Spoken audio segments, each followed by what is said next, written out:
오늘 성경 본문의 말씀은 아주 어려운 말씀은 아닌데, 그런데 또 듣다 보면 또 어렵게 느껴집니다. 개역개정 성경이 아무래도 한자어를 많이 쓰다 보니 적신 이런 표현을 쓰잖아요. 적신 이러면은 이 적신이 무슨 뜻일까? 한자를 보면 붉은 몸이란 뜻인데 또 붉은 몸이란 또 무슨 말인가? 그래서 오늘 성경 말씀을 읽다 보면 앞에 거는 다 까먹고 맨 마지막만 기억합니다. 우리를 우리 주 그리스도 안에 있는 하나님의 사랑에서 끊을 수 없습니다. 이거 딱 들으면 그냥 자동으로 아멘 하게 되는 것이요. 그래서 오늘 성경 말씀을 우리 31절부터 39절까지 제가 구어체 쉬운 말로 다시 한번 여러분에게 풀어서 읽어드리겠는데요.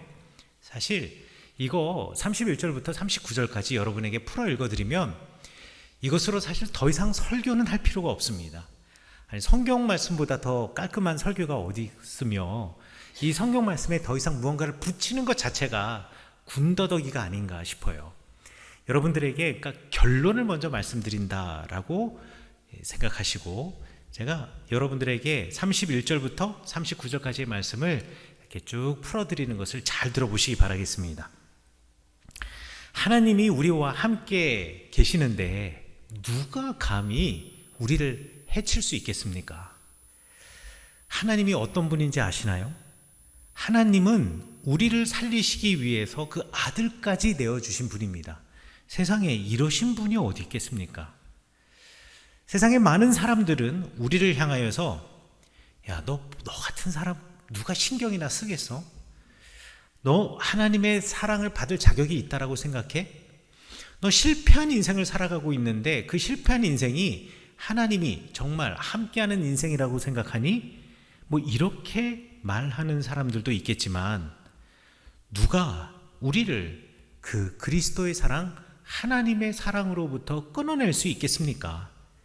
비록 우리가 고달픈 삶을 살지라도, 가진 것이 없이 어렵게 살지라도, 신앙을 가졌다라는 이유로 비웃음과 박해를 당할지라도, 그리고 이 땅에 적신 맨몸으로 던져진 것 같을지라도, 실패한 인생일지라도 어느 것도 우리를 그리스도의 사랑, 하나님의 사랑에서 끊을 수가 없습니다.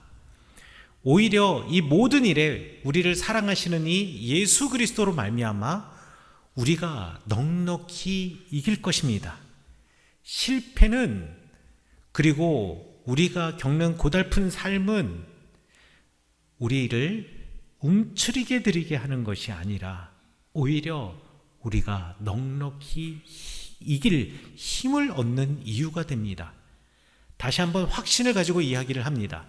사망이나 생명이나 천사들이나 권세자들이나 현재일이나 장래일이나 능력이나 높음이나 깊음이나 다른 어떤 것들도 우리를 우리 주 예수 그리스도 안에 있는 하나님의 사랑에서 끊을 수가 없습니다. 그러므로 그들의 말에 귀 기울이지 마십시오. 그리고 여러분 실패한 인생처럼 보이지만 다시 일어나십시오. 이것이 오늘 성경 말씀을 쉽게 다시 풀어서 여러분에게 말씀드린 것입니다. 이것으로 설교 끝. 더 이상 할 말이 없죠. 이 간단한 말이고 정확한 말이고 분명한 말이니까요. 그런데 오늘은 웨슬리 회심 기념 주일이기 때문에 우리 웨슬리 선생님의 이야기, 웨슬리 목사님의 이야기를 하면서 제가 이 말씀을 다시 한번 설명하고자 합니다. 웨슬리는 감리교, 그러니까 우리가 대한기독교 감리회 성은교회인데요. 감리교의 창시자이고 감리교 운동을 처음 시작한 영국의, 정확하게 말해서 성공회의 사제였습니다. 그리고 감리교 운동을 처음 시작할 때는 사제가 아니라 영국 국교회인 성공회의 사제가 되기 위하여서 준비하던 때였다라고 생각하시면 될 것 같습니다. 이 웨슬리라고 하는 목사님이 참 대단하신 분이에요. 1703년에 태어나셨는데요. 17살 되던 1720년에 옥스포드 대학교에 입학했습니다. 지금이나 옥스퍼드 대학은 미국에서 케임브리지 대학과 함께 거의 뭐 쌍두마차를 달리던 대학이다라고 여러분들은 이미 알고 계실 겁니다. 그리고 17살에 입학을 한 거기서 끝나는 것이 아니라 26살이 되던 해 1929년에는요 옥스퍼드 대학교의 교수가 됩니다. 그러니까 어마어마한 거죠. 오늘날의 26살 청년이라고 하면 대부분 아직 대학교를 다니고 있거나 학부도 아직 못 마치고, 남자들 같은 경우에는, 또는 요 나이 때는 구직 활동을 위해서 취업을 위해 열심히 공부하는 때인데, 이미 그 나이에 이 웨슬리 목사님께서는 옥스퍼드 대학교의 교수가 되었으니 참 대단한 분이십니다. 그리고 옥스퍼드 대학교의 교수가 되자마자 엄격한 경건 생활, 그리고 늘 정기적인 기도, 정해진 시간에 금식하고 성경을 읽고 성경 공부를 하고, 그다음에 신앙을 함양시킬 수 있는 기독교의 고전을 읽는, 정기적인 고전을 읽는 모임, 홀리클럽이라고 하는 클럽을 만들고요.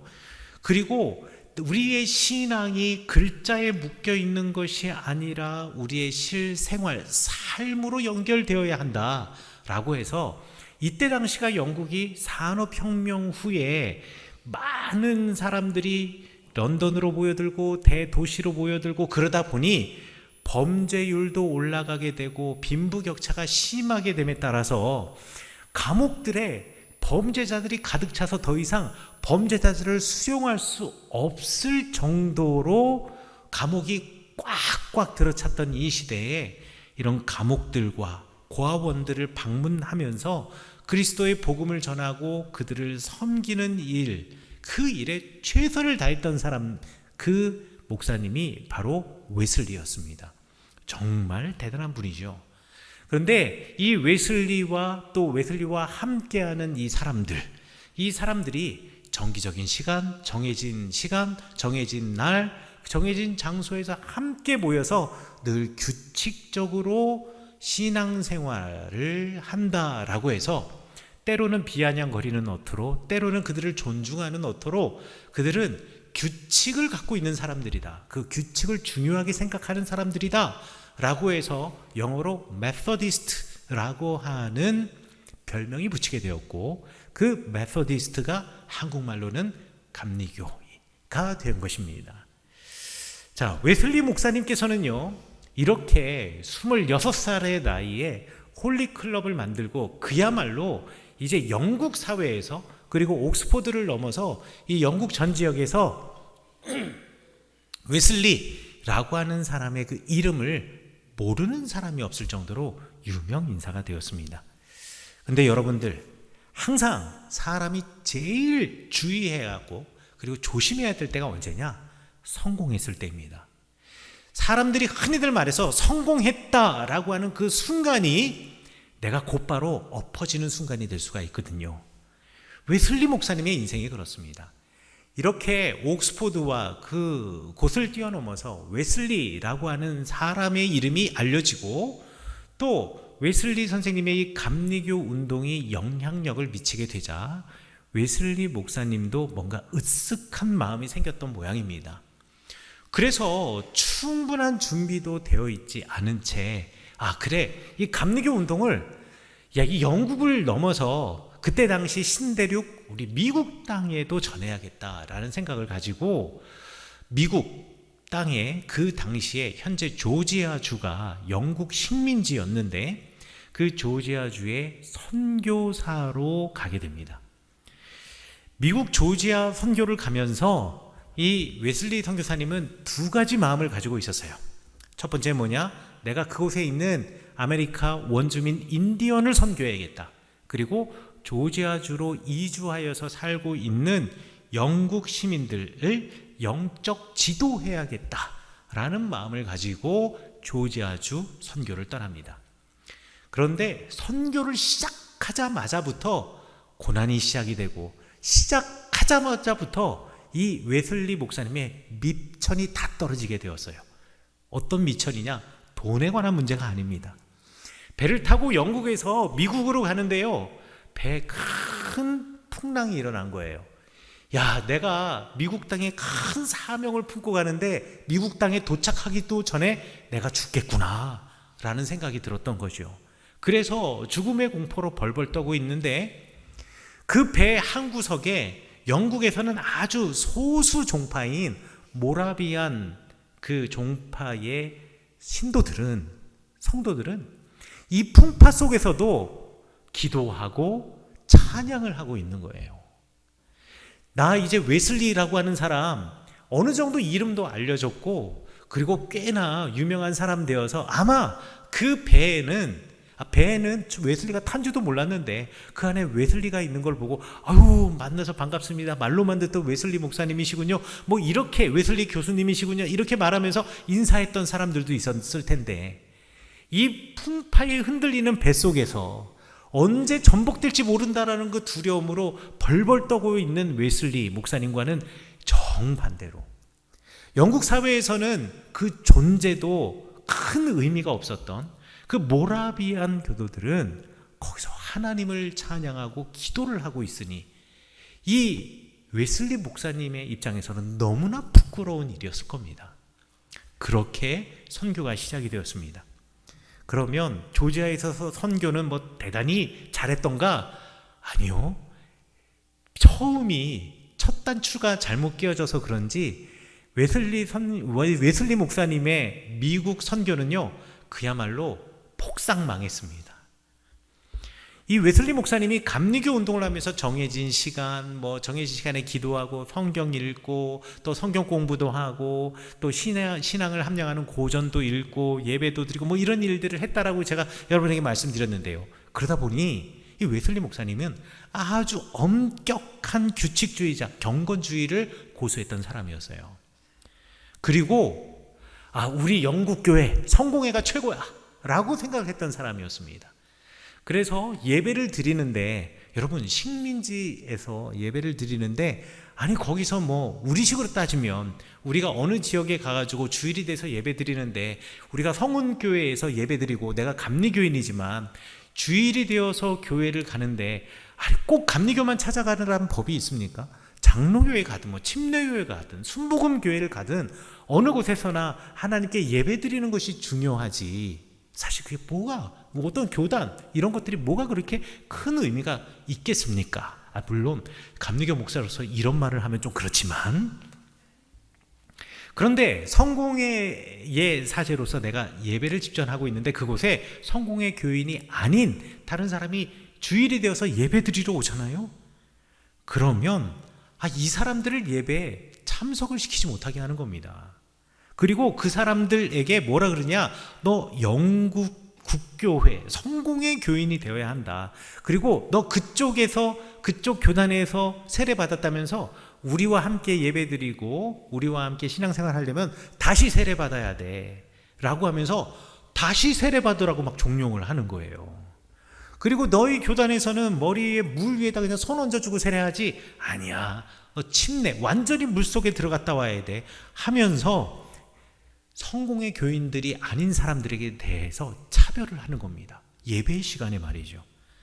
그리고 그 식민지 지금이야 뭐 미국이 선진국이라고 말하지만 그때 당시만 해도 위생 상태도 그렇게 좋지 않고 하다 보니 이민을 간 사람들 중에는 사망률이 높았습니다. 그런데요, 성공의 교인이 아니라고 여기 앉아서 함께 예배 드리고 있는 교인인데도 불구하고 장례 예배를 드려주지 않는 겁니다. 그러니 사람들이 웨슬리 목사님 좋아하겠습니까? 좋아하지 않겠죠. 게다가 인디언 선교한다고 간다 그랬잖아요. 그러면 적어도 인디언들의 말을 배우고 그들 안으로 들어가야 될 거 아니겠습니까? 그런데요, 이 뼛속 깊이까지 이 웨슬리 목사님은 제국주의자였습니다. 인디언들의 문화가 열등하고 그 전통이 열등하니 너희들이 영어를 배워서 내 설교를 들어야 된다고 생각했던 거예요. 아니 세상에 어떤 선교사가 이런 선교사가 있겠습니까? 여러분, 선교사가 예를 들어 어디 저기 알지 못하는 먼 지역에 이상한 소수 부족의 선교사로 갔는데 거기서 선교사 생활을 10년, 20년을 했는데 그 부족의 말은 한마디도 못하고 거기서 왜 너희들은 한국말을 못하냐고서는 매 주일마다 한국말 설교하고 있으면 여러분 그 사람을 선교사라고 말할 수 있을까요? 그런데 웨슬리 목사님이 그런 분이셨어요. 그리고 더 결정적인 사건이 있습니다. 대부분의 목사님은 웨슬리 회심 주일에 이 얘기를 하지 않아요. 왜냐하면 창피해서. 하지만 여러분이니까 제가 아주 은밀한 얘기를 하나 해드릴게요. 웨슬리 목사님이 연애에 실패를 했어요. 자, 성공회는요, 사제들인데 결혼을 할 수가 있습니다. 다만 결혼한 사제는 주교가 될 수가 없어요. 그런데 웨슬리 목사님은 성공의 사제로서 나는 하나님을 향하여서 독신 생활을 하면서 큰 일을 해야겠다라고 자부하던 사람이었어요. 그리고 나는 그럴 만한 자격이 있다라고 스스로 생각했던 것 같아요. 그러니까 사람들을 만날 때마다 결혼을 하셨어요? 라고 물어보면 아니, 나는 독신을 할 겁니다. 경건한 삶을 지켜내기 위해서 독신을 할 겁니다. 이런 말을 주변에 하고 다녔는데 갑자기 그 조지아, 영국의 식민지였던 조지아에 파견된 행정장관, 그러니까 최고 책임자죠. 딸 소피아가 너무 이쁜 거예요. 이뻐도 너무 이뻐요. 그 이뻐서 내가 품었던 그 경건의 독신주의의 그 생각마저 포기하고 싶을 정도로 이쁜 거예요. 그래서 비밀 연애를 시작을 합니다. 그런데 비밀 연애를 시작하면서도 가슴이 너무 무거운 거죠. 왜? 나는 사람들한테 그동안 경건한 삶을 이야기하며 그래서 나는 독신을 선택했습니다 라고 자랑했고 은근히 그걸 갖다가 드러냈는데 지금 이게 무너지는 거잖아요.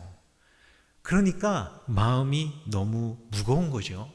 그런데다가 소피아라고 하는 이 여자도 웨슬리 목사님을 너무 좋아했나 봐요. 그래서 주변에 막 혼기가 되어서 청혼하는 사람들이 막 생기는데 그 청혼자들을 다 뿌리치다가 웨슬리에게 찾아와서 이야기하기를 빨리 마음의 결정을 하라고. 당신이 결정을 안 하니까 내가 선택을 할 수 없지 않냐고. 당신만 준비되면 나는 언제라도 당신과 결혼할 준비가 되어 있습니다. 그런데 웨슬리 목사님은 흔쾌히 대답을 못하는 거예요. 그래가지고 어떻게 했냐? 기도를 합니다. 하나님, 제가 제비 뽑기를 하겠는데요, 이 뽑아서 결혼을 할지 안 할지 알려주세요. 이 말은 무슨 뜻이에요? 하고 싶다라는 거예요. 안 하고 싶으면 왜 기도하면서 제비 뽑기를 해서 주님의 뜻을 알려주세요 이런 기도를 하겠습니까? 하고 싶은 마음이 드니까. 근데 또 그런 기도를 하고 난 다음에 또 마음의 갈등이 생기면서 민기적 거리는 거예요. 결국 소피아는요, 다른 사람과 결혼합니다. 그런데 그 소피아와 그 결혼한 사람, 결국 어디서 예배 드리겠어요? 웨슬리 목사님이 설교하는 그 교회에서 예배 드리는 거예요. 그런데 웨슬리 목사님께서 결혼을 한 그 커플이 지금 예배당에 와서 예배를 드리고 성찬을 하는데 그 공개적인 석상에서 이 둘은 성찬을 받을 자격이 없다고 성찬을 해주지를 않는 거예요. 그러니까 사람들 사이에서 수군거리고 난리가 난 거지요. 왜? 아니, 조지아주 장관, 행정장관의 딸이, 그것도 갓 결혼한 딸이 무슨 문제가 있다고 성찬을 받을 자격이 없다라고 얘기하는 거예요. 그러니까 수근수근거리면서 교인들 사이에서 소문 다 퍼져나간 거죠. 야, 사실 그 사람이 좋았대잖아. 이러면서 웨슬리가 난리가 모든 그 사람의 모든 인격과 성품과 심지어는 그의 신앙까지 의심을 받고, 또 공개적인 모욕이기 때문에 이것 때문에 고소고발이 들어가기 시작한 겁니다. 누가요? 소피아의 아버지가요. 소피아 아버지 누구라고요? 조지아주의 행정장관, 최고 책임자가 고소고발을 했으니 이거 어떻게 되는 겁니까? 이거는 100% 처벌을 받겠죠. 그래서요, 도망치다시피 다시 영국으로 돌아옵니다. 완전히 실패한 거죠. 완전히 실패한 웨슬리, 영국에 들어와서 그러면 다시 사제로서의 활동, 그리고 감리교 운동을 할 수 있었을까요? 못했을 겁니다. 쥐구멍이라도 찾고 싶은 거죠. 잠시의 내 인생에 성공은 있었을지 몰라도 웨슬리는 완전히 실패한 인생입니다. 자신의 모든 밑바닥, 밑천을 다 드러내버린 거예요. 이런 자신이 어디 가서 선교를 하든 어디에서 어떤 예수 그리스도의 복음을 전하든 누가 듣겠습니까? 웨슬리가 여기 서가지고 설교할 때마다 사람들은 웨슬리를 보면서 씩 웃으면서 이런 생각을 할 겁니다. 소피아한테 채웠다며, 실패했다며, 너 미국에서 한 일 내가 다 아는데 이런 눈빛으로 쳐다보지 않겠습니까? 얼마나 괴로웠을까요? 그래서 웨슬리 선생님의 1738년 1월 24일자 일기에 보면 웨슬리가 이렇게 기록을 써 있습니다. 나는 인디언들을 회심시키기 위해서 미국에 갔지만 누가 나를 회심시켜 줄 것인가? 내가 인디언들을 회심시키기 위해서 그까지 갔지만 사실 이게 얼마나 내 모습이 교만한가? 진짜 바뀌어져야 할 사람은 나인데 이런 내가 지금 그들에게 가서 말씀을 전하려고 했다니 내 신앙은 마치 한여름의 화창한 날씨 같구나.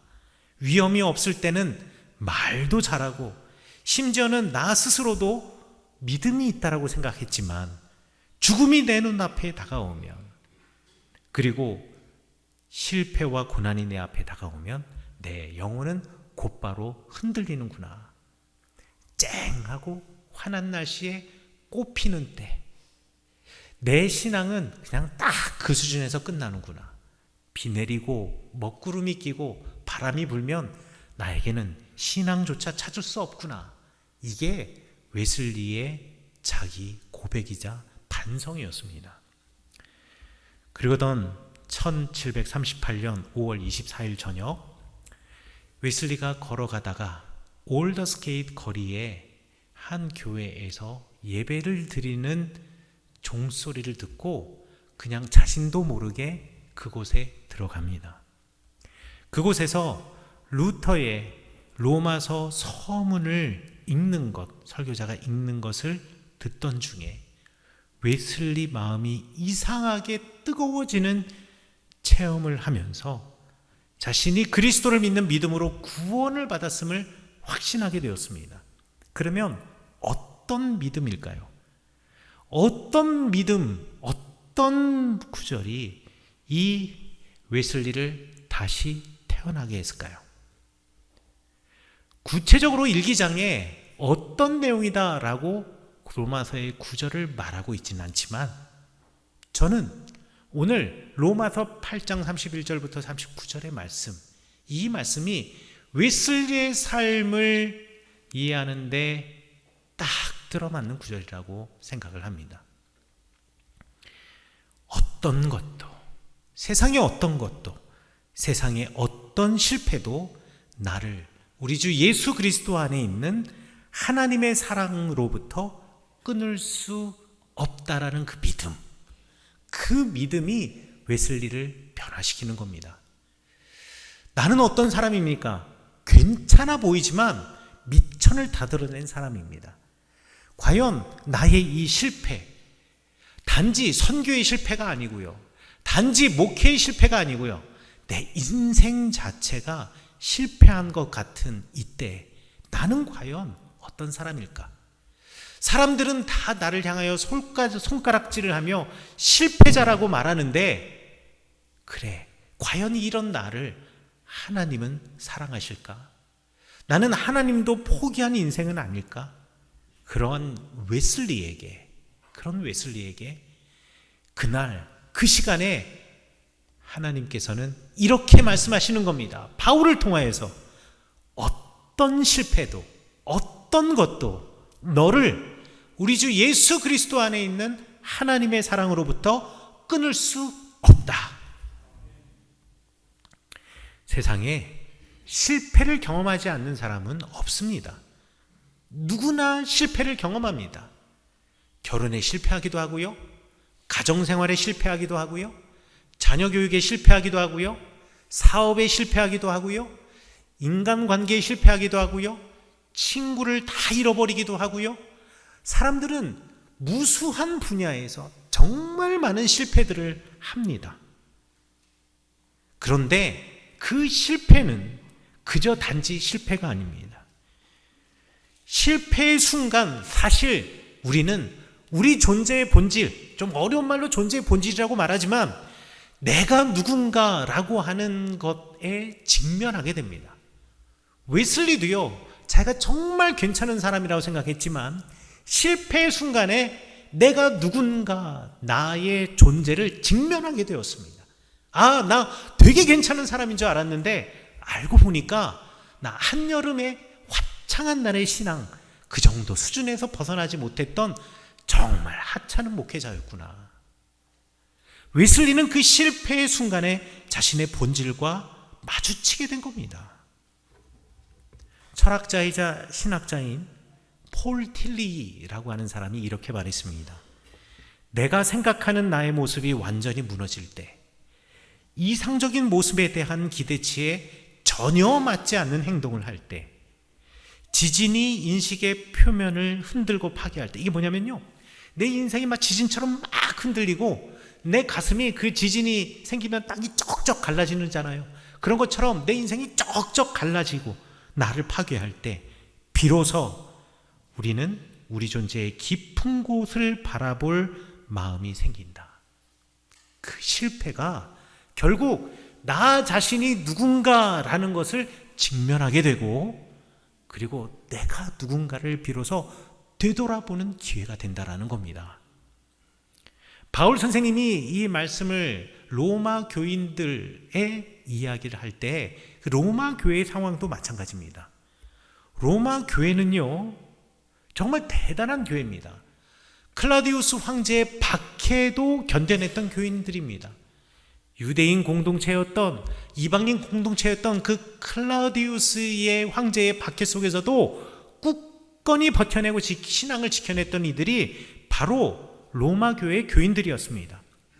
이방 땅에서도 하나님을 향한 신앙을 버리지 않고 그 율법을 지켜냈던 이들이 로마 교회의 교인들이었습니다. 그런데 이 로마 교회 교인들이 말이죠, 그 공동체 안에서 갈등을 겪고 그 안에 있는 유대인이냐 아니냐의 갈등, 율법을 지켜야 되냐 아니 율법을 지키지 않아도 되냐라고 생각하는 그 서로 신앙적인 갈등, 그리고 그 안에서 특권을 가지려고 하는 사람들과 그 특권을 갖기에 자격을 갖추지 않았다라고 생각하는 사람들 사이에 갈등을 겪으며 로마 교회는 완전히 다운이 되었습니다. 신앙을 박해하려고 했던 클라우디우스 황제도 해내지 못했던 일을 지금 로마 교회 안에서 스스로 자기들이 자기를 무너뜨려 가고 있는 겁니다. 실패하는 교회가 되어가는 거죠. 그 실패하는 교회, 실패하는 공동체에 바울 선생님이 주시는 희망의 메시지, 다시 일어서게 하는 메시지가 무엇이냐? 바로 어떠한 실패도, 어떠한 피조물도 나를, 그리고 너희들을 우리 주 예수 그리스도 안에 있는 하나님의 사랑으로부터 끊을 수 없다라는 선언이었습니다. 사랑하는 서원교회 성도 여러분, 오늘 이 예배당에도 실패의 경험으로 스스로 움츠러들어져 있는 성도님들이 분명히 계실 겁니다. 아니, 모든 사람들이 그런 실패의 경험들을 가지고 있기에 모든 사람들의 가슴 한가운데에는 나를 내 인생의 저 심연 깊은 물 아래로 끌고 내려가고 있는 커다란 돌 하나 정도는 다 갖고 계실 것입니다. 그런 여러분들에게 이 그림을 하나 소개하고자 합니다.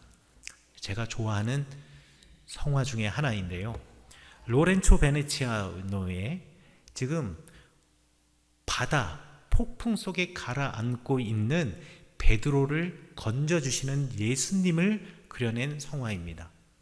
마태복음 14장에 보면 이런 말씀이 있습니다. 제자들이 배를 타고 갈릴리 바다 한가운데로 나갔는데 큰 바람이 불고 물결이 치는 겁니다. 그런데요, 제자들이 두려워하고 있을 때 물 위로 예수님께서 걸어오시는 거예요. 사람들은 전부 다 유령이고 귀신인 줄 알았습니다. 그런데 잘 보니까 예수님이신 거죠. 그래서 베드로가요, 예수님이시거든 저도 이 물 위를 걷게 해주세요. 저도 이 물 위를 걷고 싶습니다 라고 예수님께 말하였더니 예수님께서 그래 너 걸어와라 라고 명령하십니다. 그래서 베드로가 믿음을 가지고 그 물 위에 발을 얹었는데 아니 물에 빠지지 않고 정말 걷는 거예요. 세상에 이런 사람이 어디 있습니까?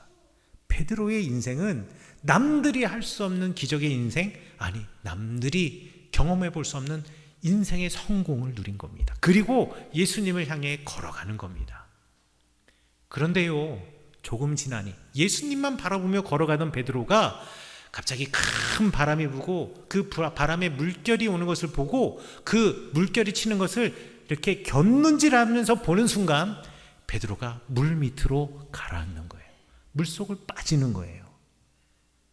예수님만 보고 걸어가면 내가 상상할 수 없고 내가 기대하지 않는 기적의 인생을 걸어가는데 내가 곁눈질하는 순간 그 깊은 물속으로 빠져드는 거죠.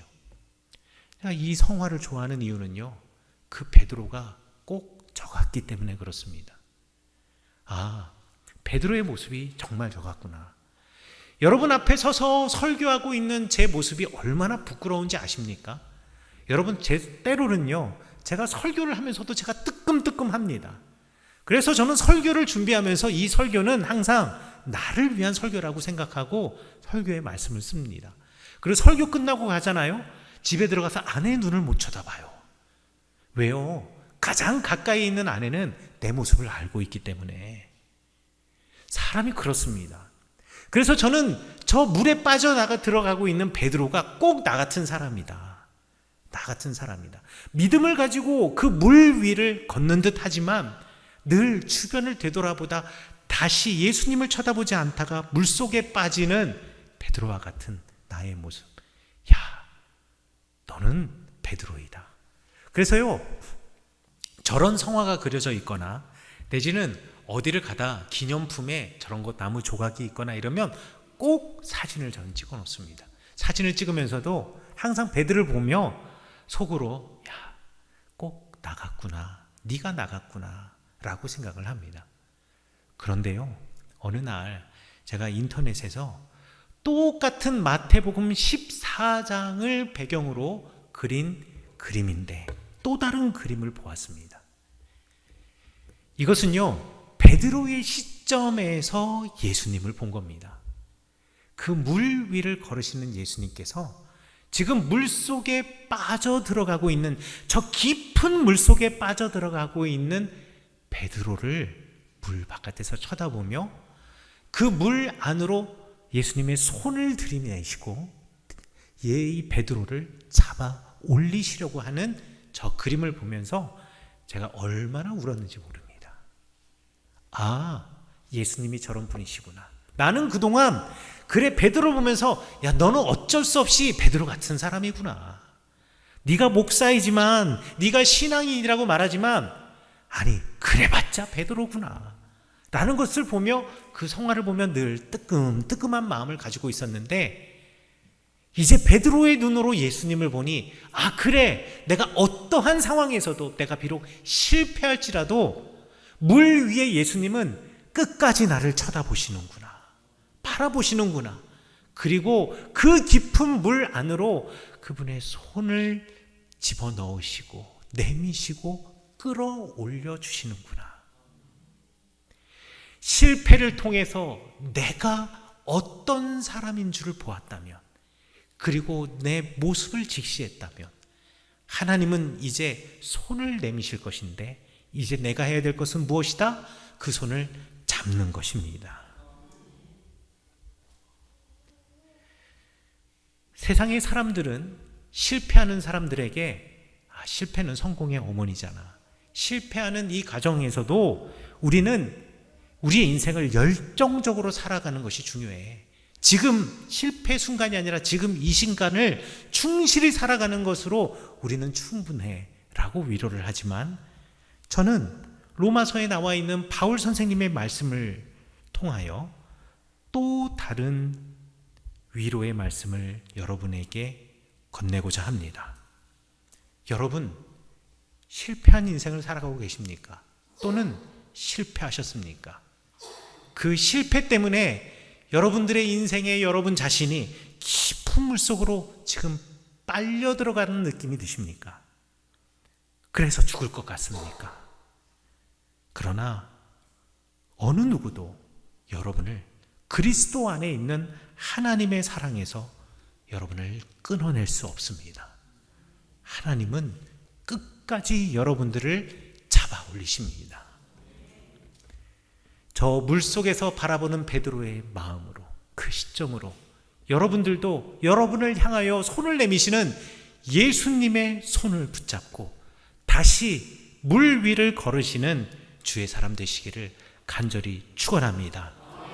실패를 통하여 나를 바라보고 그 나의 모습을 통하여서 나를 사랑하시는 하나님께로 나아가셔서 어떠한 실패 속에서도 어떠한 어려움과 곤란함과 환난 속에서도 살아나시는, 사시는, 다시 살아가시는, 회심하시는 여러분 되시기를 간절히 축원합니다.